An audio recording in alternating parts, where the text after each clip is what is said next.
고위공직자 비리수사처, 문재인 대통령의 남은 국정과제 가운데 단연 1순위입니다. 어제 다시 한번 공수처 출범을 주문했습니다.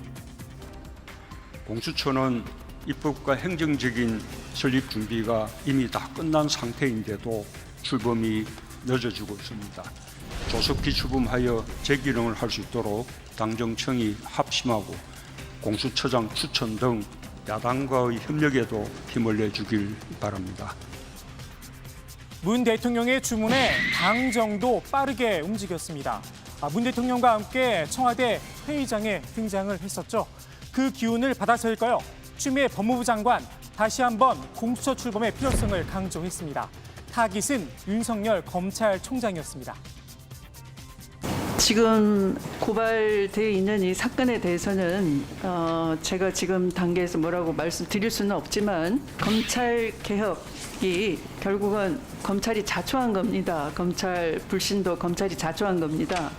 그러니까 어떤 성역 없는 수사를 통해서 경제정의, 사법정의 이런 것이 회복이 돼야 되는 것이고 그런 것을 지금 검찰 구성원들은 정말 뼈저리게 느끼고 있다 저는 생각을 합니다. 저도 지켜보겠습니다. 더불어민주당은 공수처법 개정안을 법사위에 상정해 소위에 회부했습니다. 야당이 공수처 추천위원 선정을 미루고 있죠. 여야 2명씩 추천하도록 한 규정을 여야 구분 없이 4명으로 바꾸겠다는 겁니다. 야당이 반대해서 한다고 그래서 국회 다수결에서 통과된 법을 지키지 않겠다. 그러면 음주운전자가 윤창호법 나 반대하니까 헌법소원 제기하고 나 윤창호법에 대해서 나 음주운전 처벌받지 않겠다 주장하는 건 뭐 하다랍니까? 국민의힘은 즉각 반발했습니다. 그때 여당이 했던 논리가 지금 바로 이 개정안을 통해서 바뀌고 있다.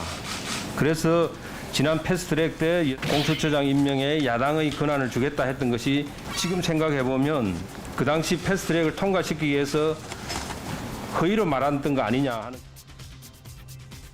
사실 말은 이렇게 하지만 국민의힘의 명분이 부족하긴 합니다. 마음에 들지 않더라도 법은 지켜야겠죠. 김종인 비대위원장이 수습에 나섰습니다. 공수처장 후보 추천위원 곧 추천하겠다는 겁니다.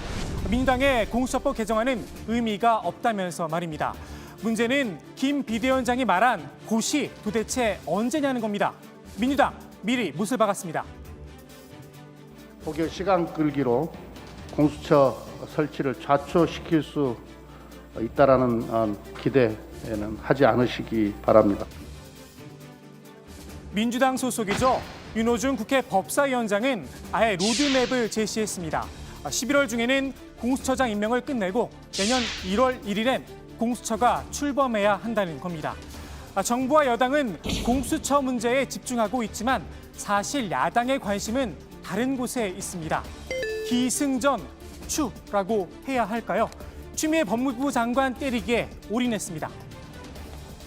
2017년 1월 아들이 논산훈련소 수료식 날에 인근 음식점과 주유소에서 정치자금 받으러 결제한 것으로 나타났습니다.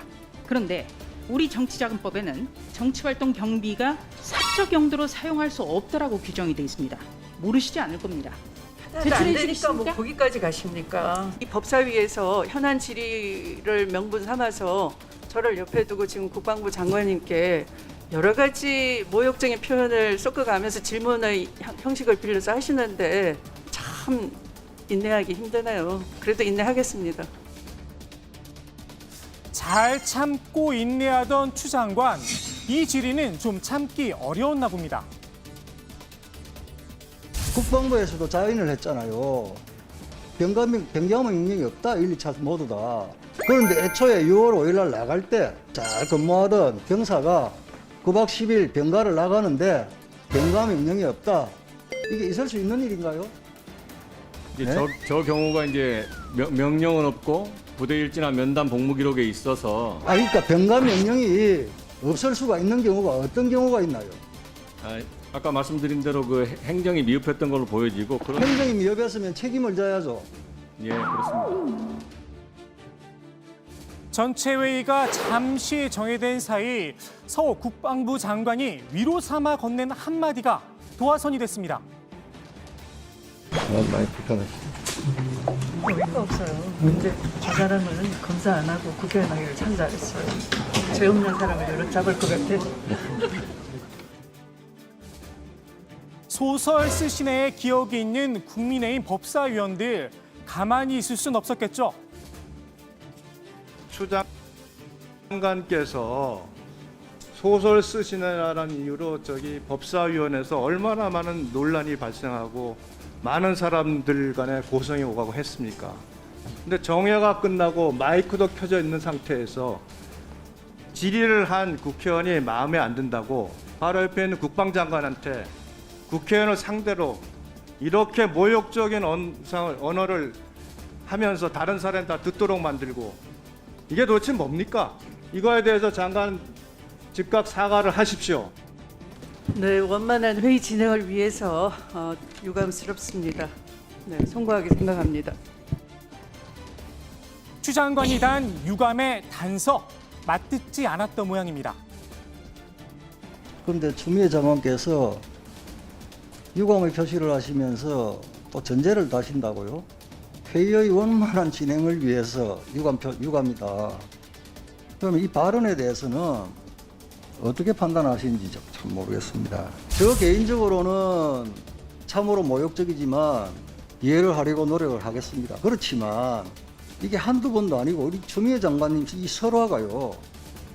정말 국민들께 피로감을 주고 분노케 하는 겁니다.